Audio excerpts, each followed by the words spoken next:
Welcome everyone to another episode of Reese's Roundup. I am your host, the Lightning Kid himself, and today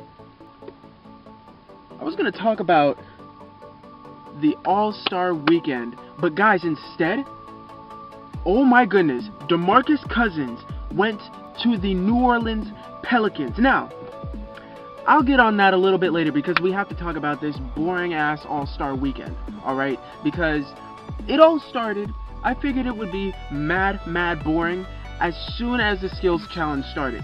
I mean, they had Kristaps Porzingis winning the skills challenge over Gordon Hayward. I mean, you have a small forward losing to a center. How? I just don't get it. And then you have, I mean, this does make it the second time a center has won in the second straight year because Karl Anthony Towns beat out Isaiah Thomas last year. But I mean, still, how does a big man... Anyway, Eric Gordon, guys, won the three-point contest. Now, that was the only interesting thing about All-Star Weekend because I wasn't expecting Eric Gordon to win. I was actually thinking Klay Thompson had it, but Klay Thompson got eliminated in the first round. And then Eric Gordon popped off for like 25 points in his first round. So he went all the way.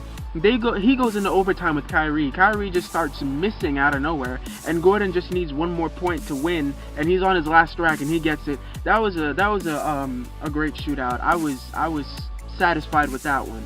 But after that, they did an amazing thing. They gave the Craig Sager Foundation $500,000, even though Steph Curry had a chance to raise it to $500,000 by making his half-court shot, but he missed like 9 of them.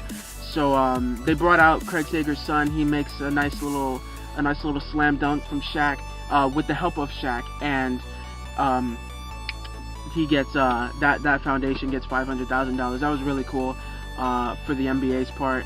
But after that, the dunk contest, my God, that was boring AF, guys, because I didn't even know like a majority of those players there. I knew Aaron Gordon and DeAndre Jordan. Those are the only two players I knew.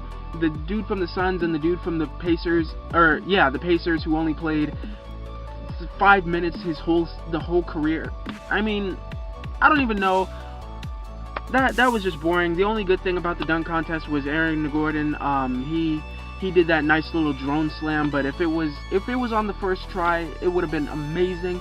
But it took him like 4 or 5 tries. I know he was hurt, but I mean, whatever. And then you had the boring ass All-Star Game where the West won 192 to 182, and obviously no defense was being played. I mean, Kawhi Leonard, he got a steal. He was the only one that actually wanted to play defense.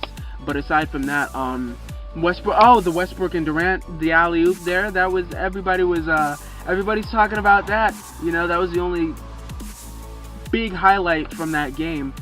But aside from that, I mean, nothing else really was important, except for Anthony Davis. He broke the record, Wilt Chamberlain's record, actually, for most points in a All-Star game, and he did it in New Orleans, so that was pretty cool on his part. Aside from that, nothing really else happened. I mean, they had lobs. They were lobbing it up every now and again. Most of them were botches, but I mean, the dunks were there. They were pretty cool. All this and all that. Nothing really exciting about the All-Star Game except for, you know, nobody playing defense, Anthony Davis getting his 52 points, and Westbrook and Durant having their brotherly moment for that one possession. Everybody said, oh, they're friends again, Hey, I'm doing a Reese's Roundup here. Can you not, fire department?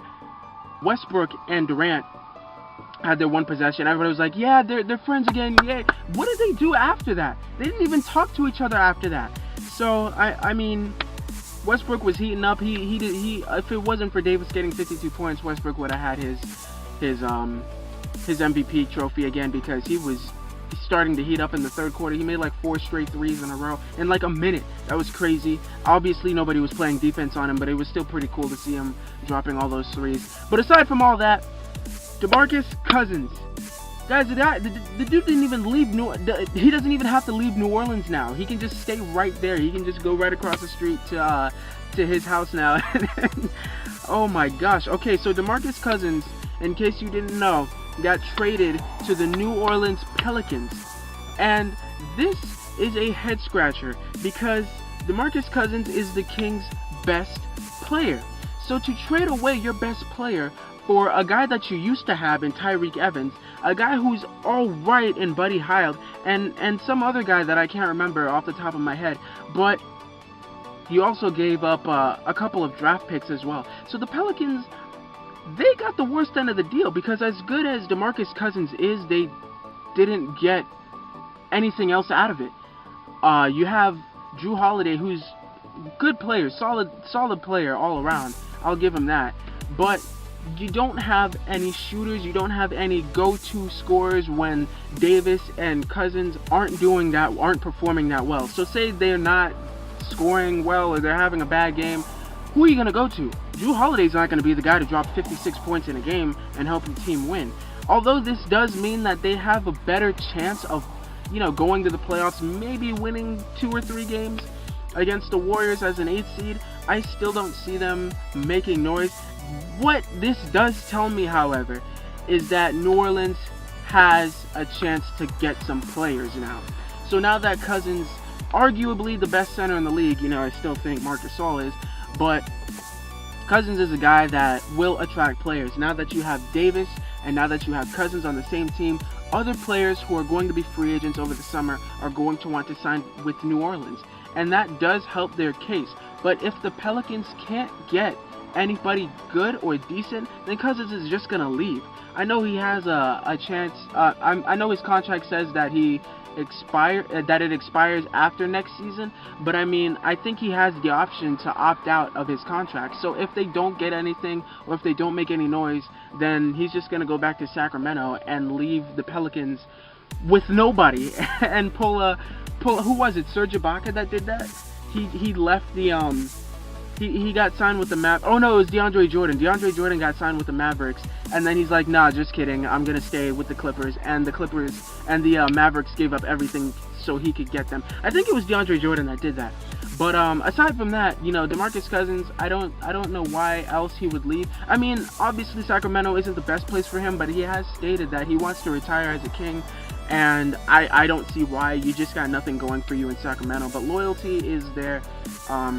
But I don't know, if you do want to make moves, and I think this is his best chance, because now he doesn't have to rely on some bench players or himself to take over the entire game. The guy had to drop like 30 to 40 points a night just so his team can lose by 20. But now that you got Anthony Davis, he can drop 30 to 40, you can drop 30 to 40, and your team can lose by 5 instead of 20. So aside from that, like I said, this is only gonna free up room for the Pelicans, so that way they can get better players come the off season. That way they can actually start competing. But if you think they're gonna win now, I would have to disagree with you, because I just don't see them winning right now, or going as far as to say they're going to make it to the second round of the playoffs. Because even if they do get that 8th seed, they have to play either the Spurs or the Warriors. And I just don't see them beating either one of them. They couldn't beat the Warriors. I might give them that, because the Warriors cannot play paint defense. They will get demolished in the paint because they play so small. But, I don't think they can last in the playoffs, to be honest. But we'll see. You never know. Anything can happen in the playoffs. We've seen in the finals a team come down from 3-1. So let me know what you guys think. Is this a good move for the Pelicans? Is this a good move for the Kings? Leave it in the comment section below. I'll see you guys next time. Peace.